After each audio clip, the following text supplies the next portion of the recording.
For years, one country has crushed over 140 other nations to be crowned the happiest place on earth. Yet, on its streets, you won't see wide smiles or bubbling extroverts. You will see people avoiding eye contact in the freezing dark. This is a nation that historically battled one of Europe's highest suicide rates, shrouded in brutal, sunless winters. So, how exactly did a frozen, isolated land of unsmiling introverts hack the human psychological code to achieve total bliss? The common narrative sold by travel bloggers is that the citizens of this country are blissed out on saunas, pure forest air, and an obsession with nature. We are told they possess some mystical, inherent cheerfulness. But when you look at the raw data, that utopian fairytale shatters. Since 2018, Finland has continually ranked number 1 on the United Nations World Happiness Report, most recently scoring a massive 7.74 out of 10. Yet, ask a local if they are happy, and they will likely look at you as if you have lost your mind. The misconception stems from how we fundamentally define happiness in the Western world. We equate happiness with a spike in dopamine, a rush of euphoria, or an outward display of extreme positive emotion. The Finnish reality is much more clinical and bizarre. If we rewind to 1990, Finland was facing a severe public health crisis, recording over 30 suicides per 100,000 people, making it one of the most depressed nations in the developed world.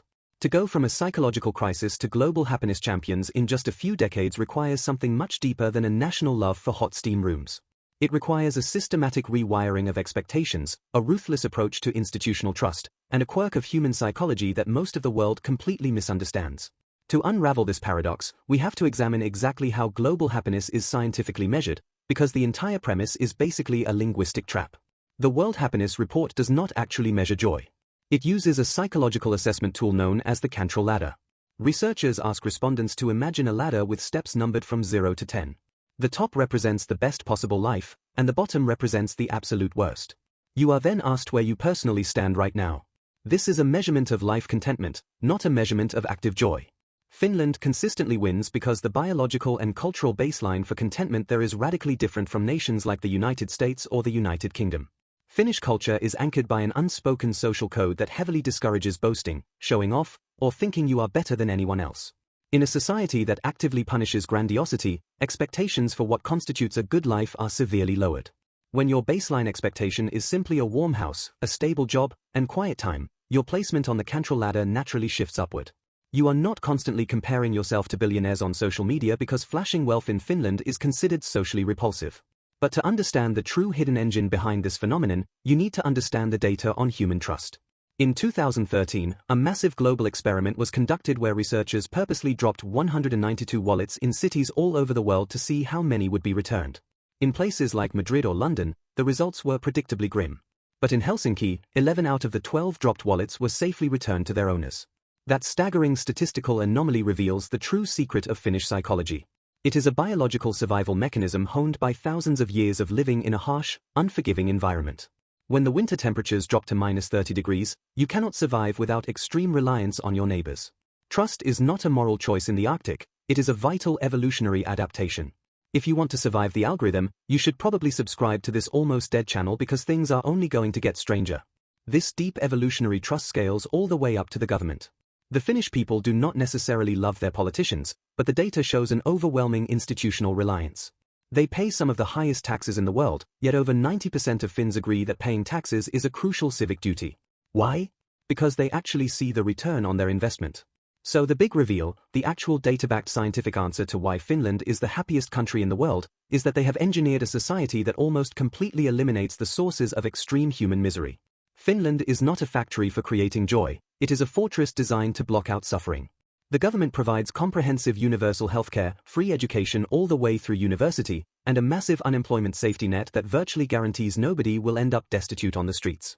When you remove the absolute terror of medical bankruptcy, the crushing weight of student loan debt, and the existential dread of losing your home, the human brain stops operating in a constant state of fight-or-flight cortisol release. Neuroscience shows that chronic financial stress literally shrinks the prefrontal cortex, impairing cognitive function and emotional regulation. By utilizing their high-tax infrastructure, the Finns have essentially created a nationwide neurological buffer against chronic stress. This is compounded by sisu, a unique Finnish psychological concept translating roughly to stoic determination and resilience in the face of extreme adversity. Finns do not expect life to be a non-stop carnival of fun. They expect life to be difficult, cold, and challenging. Because their expectations are incredibly grounded, they are highly resilient to minor inconveniences that would send an American into a complete mental breakdown. The World Happiness Report methodology heavily weights this combination of social support, low corruption, and freedom to make life choices.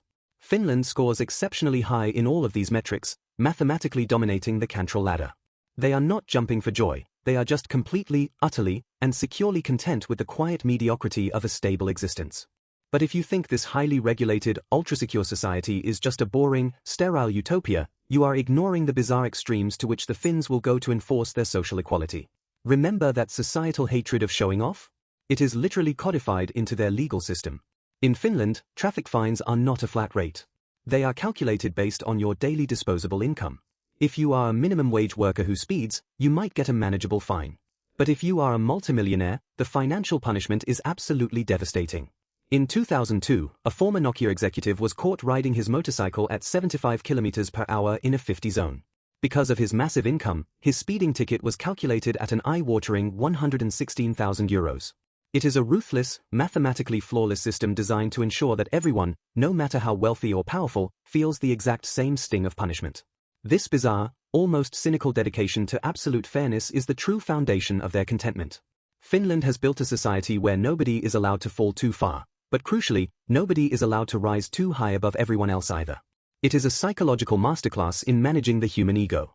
And perhaps there is something beautiful about a nation that realizes the secret to happiness isn't chasing an endless high, but simply making sure the floor beneath you never collapses.